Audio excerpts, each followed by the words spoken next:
So good day, and welcome to another edition of America Water Cooler News. My name is Rock Daniels, and today is Friday, April 21st, 2023. Now, here's some news from across the United States. Only half of Democrats support President Biden's reelection in 2024, but a majority would likely support him as the nominee, according to a new poll by the Associated Press NORC Center for Public Affairs Research. Now, while 47% of Democrats want Biden to run again, concerns about his age and a desire for younger leadership among younger Democrats contribute to the ambivalence. However, despite the reluctance, 78% of Democrats approve of Biden's job performance, and 81% would probably or definitely support him in a general election if he becomes the nominee. Now, the Supreme Court, they face a deadline to decide the restrictions to women's access to mifepristone.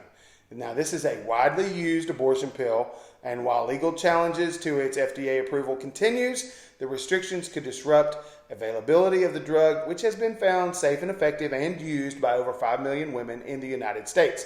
Now, the court has extended the decision deadline to today, possibly to craft an order with a broad support. Now, the challenge to mifepristone is the first abortion controversy since Roe v. Wade was overturned. Now, the court may also consider a separate lawsuit by GenBioPro, which is a generic drug maker. House Republicans passed legislation barring transgender athletes who were assigned male at birth from competing on girls' or women's sports teams at federally supported schools. Now, the bill amends Title IX, and that was a civil rights law that was passed 50 years ago, and defines sex as reproductive biology and genetics at birth. Now, the bill is unlikely to advance in the Democratic-led Senate, and the White House has indicated President Joe Biden would veto it.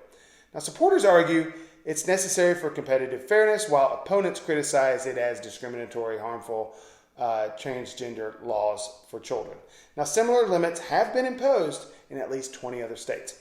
Now, South Carolina's former governor, Nikki Haley, introduced then Congressman Tim Scott as the state's next senator in 2012, praising him for his love for South Carolina and commitment to the country. Now, nearly 11 years later, Haley and Scott are potential rivals in the GOP presidential nomination race. Now, both carry historic potential because Haley's aiming to become the first woman president in the United States, while Scott could be the first Black Republican president. Their potential face-off in South Carolina has left some mutual supporters in a conundrum as they weigh which candidate they are going to support. Now, defense attorneys, they wrap up testimony in a landmark case against former Proud Boys leader Enrique Terrero and 4 other members charged with conspiring to stop peaceful transfer of power from Trump to Biden after the 2020 election. Now, the trial underwent for 3 months and is set to resume today. Prosecutors may call rebuttal witnesses before closing arguments and deliberations. Now, Pizziola, last witness for the defense, referred to the trial as corrupt and phony during his cross-examination. Now, jurors, they're to decide the important case from the Justice Department's investigation of the January 6th Capitol attack. Now, defendants face charges of seditious conspiracy for alleging a violent plot, and prosecutors are to drop manslaughter charges now against Alec Baldwin in the fatal Rust shooting due to new facts requiring further investigation. Now, Baldwin's lawyers welcomed the decision and urged proper investigation. Charges against weapons supervisor Hannah Jerez-Reed is unchanged. Now, Baldwin was rehearsing with a pistol when it fired, killing cinematographer Hutchins, and Baldwin has maintained that it was accidental.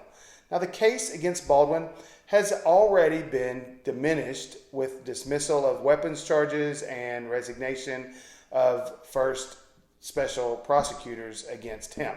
Now, Baldwin has not appeared in court in New Mexico as of yet. Now, the White House warns that House Speaker Kevin McCarthy's plan to reduce the federal deficit is unforgiving, with an estimated 22% cut to non-defense spending. Now, this could result in negative impacts on children, veterans, families, and housing affordability. Now, President Biden and GOP lawmakers are in a tense showdown over federal finances, with McCarthy insisting on spending cuts as a condition for raising the debt limit. Now, Budget Director Shalonda Young argues that McCarthy's plan would harm millions of U.S. households and damage the economy in the United States, while Republicans avoid specifying the cuts to potentially minimize backlash. Now, stocks closed lower on Wall Street Thursday due to losses for Tesla and AT&T, as well as signs of a potential slowdown in the U.S. economy. Now, the S&P 500, it fell by 0.6% for the day and is down 0.2% for the week. Now, Tesla's profitability concerns and weaker than expected profits for banks like KeyCorp and Zions Bancorp continued to decline. Now, AT&T reported slightly lower revenue than anticipated, causing its worst day in 2 decades, but managed to beat profit expectations. Now, year to date, the S&P 500 is up 7.6%, and the Dow is up 1.9%, the Nasdaq's up 15.2%, and the Russell 2000's up 1.6%. Now, Asian shares weakened on Friday, tracking a decline on Wall Street due to the mixed earnings reports from big companies and those signs of slowdowns in the U.S. economy. Now, Tokyo's Nikkei 225 edged down 0.1%, Seoul is down 0.8%, and Hong Kong gave up 0.6%. Now, Shanghai's composite, they shed 0.5%. Now, Tesla's poor earnings is a concern about smaller banks and has weighed down the market. Now, in the bond market, yields fell as reports on the U.S. economy showed potential signs of weakness. Now, benchmark oil prices also declined, and the U.S. dollar weakened against the yen and the euro. Now, Golden State Warriors dominated Game 3 against the Sacramento Kings, with Steph Curry scoring 36 points and Kevin Looney grabbing 20 rebounds. Now, despite missing suspended Draymond Green and injured Gary Payton II, the Warriors won 114-97 to pull the series to 2-1. Now, Steph Curry is credited with the team's energy and momentum, while Looney showcased his rebounding skills. Now, rapper E40, who was previously ejected from Game 1, returned to courtside for Game 3.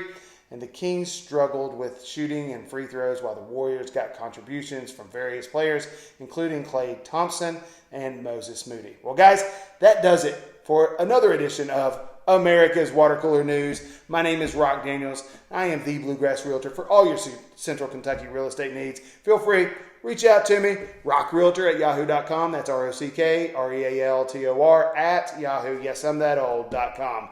Please take a moment, hit that subscribe button so you and I can stay connected.